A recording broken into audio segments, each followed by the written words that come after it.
Okay, in case anybody has ever been wondering why I don't drive or I don't have this CRV on the channel anymore, is because I was driving it one day and I drove it a little bit too fast.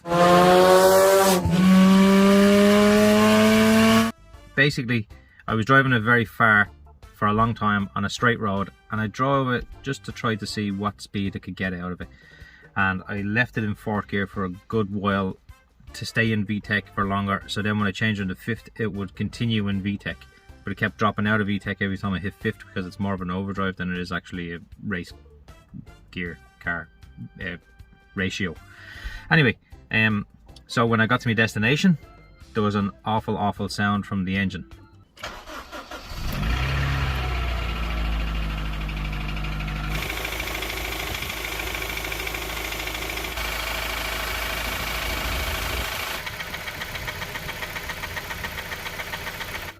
So I just basically drove it home, parked it, and I haven't touched it since. It could be a thing called camshaft lobe galling. So what happens in these earlier CRVs, these earlier K20s, so while the camshaft is spinning at a high velocity, basically the lobes are hitting off the lifters to allow the valves to come up and down. And every time it hits, it chips away at the camshaft lobe. This was recognized by Honda, and they have since changed all of those camshafts in the newer versions, so that the newer versions that doesn't happen anymore. It didn't happen in the likes of the Type R's and stuff because they were made a lot stronger, but the lower economy ones. Did I just get pooed on?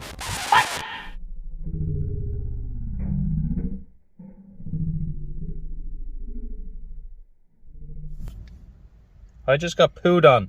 My sunroof is open and a bird just pooed on me.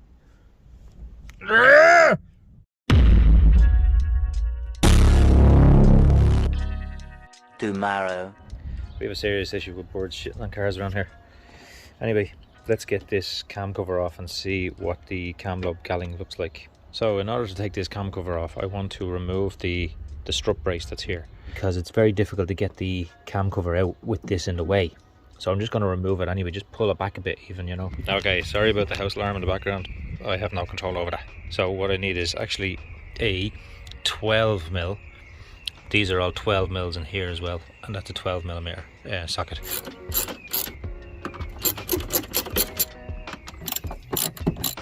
I've just removed all of the bolts off this, and it actually is moving a lot more than I thought it would. I thought I would have had to remove these as well, but I don't.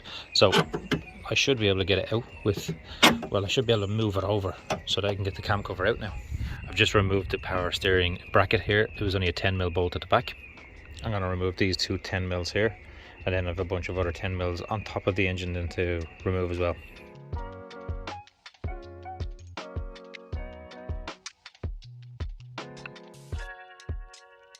Now I have all of the bolts out. I just need to release this, and I think that's it. Yeah, and then just take this off. There's a lot of dust on this. Go away, will you?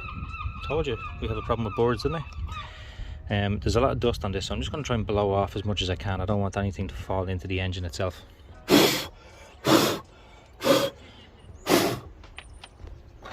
Ooh, I'm a bit lightheaded after that.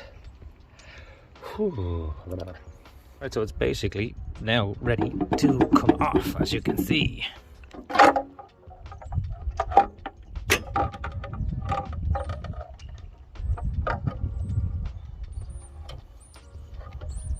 Now we will have a look, we will see what we can see, and I don't see any problems with the cams at all. Huh? Huh? Wait, what?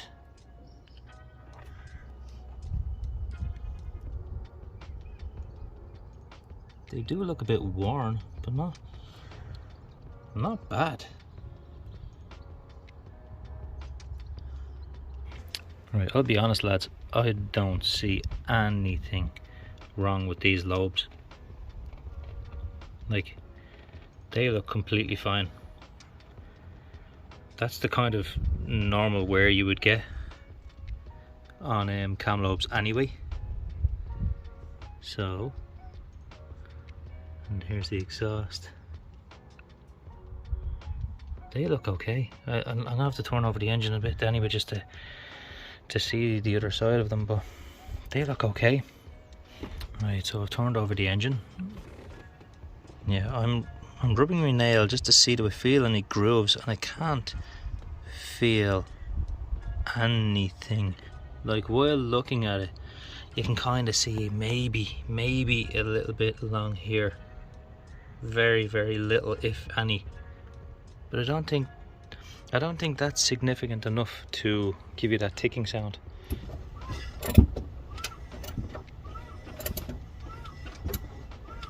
Right, so this is just way too difficult to get in here with the ABS unit, and I'm not taking the ABS unit out. So can you see them two lines there? They should line up correctly with that dot top dead center, and this dot wherever it is on the top dead center as well. In other words, my timing is not off. Now, I'm not a mechanic, so don't listen to me and think I know what I'm talking about, because I don't. So get off. Ew. Anyway,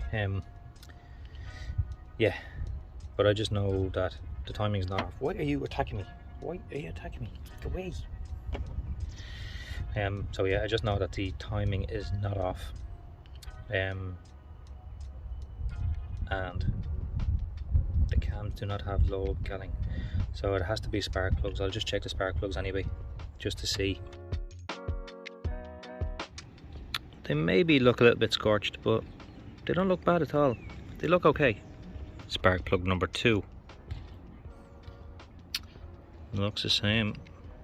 Kind of just looks like it got a little bit hot, but that's all. Spark plug number 3. Some oil got through the seal, but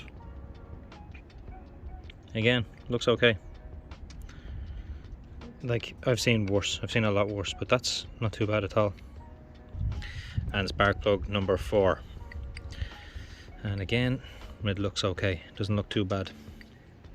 I don't know. I'm just going to put this back together now because I'm stumped.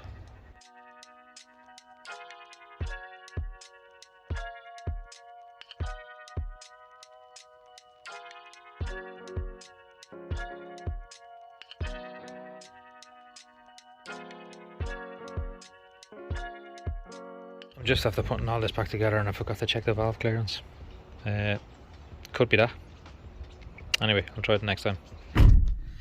Now, okay. Doesn't look like it. Now, as I said before, I am not a mechanic, but that doesn't look like it has cam lobe galling from the pictures that I've seen online and the videos and stuff. That doesn't look like cam lobe galling to me. I was expecting to take the cam cover off and see cam lobe galling.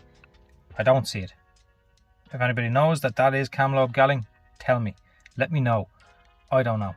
Right, I wanted to try to figure out what this knocking noise is, so I went out and bought a Honda CR-V 2002 to 2006 Haynes workshop manual.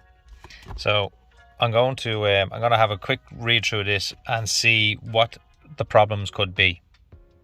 And if I look under fault finding, I will see engine noises, pre-ignition pinging or knocking during acceleration or under load, ignition or engine management system, incorrect grade of spark plug, incorrect grade of fuel, vacuum leak, excessive carbon buildup. I don't think it's that because I already took it out. I don't see a lot of carbon buildup. And then blocked injectors. I might get a fuel system cleaner and new spark plugs and see how that goes. And down here, tapping or rattling noises, worn valve gear or camshaft. Could be that. But I don't think it is. I don't know. I couldn't see any problems anyway. Faulty or damaged dual. No, it's not that. It's not that. Worn big end bearing. No. Worn main bearings. So yeah, I don't think it's. I really don't think it's any of these. It might be that top one. Then here, I think it might be spark plugs and the injectors. So I'm going to do the spark plugs and injectors. I think just a fuel cleaner on the injectors, I think. So I don't have time to actually do it today, so I might just get them and do them in the next video or something and see how it works out. Okay, that's it. Thank you very much for watching. Please come back and share these videos and comment on them and all of that type of stuff. Thank you very much. Goodbye.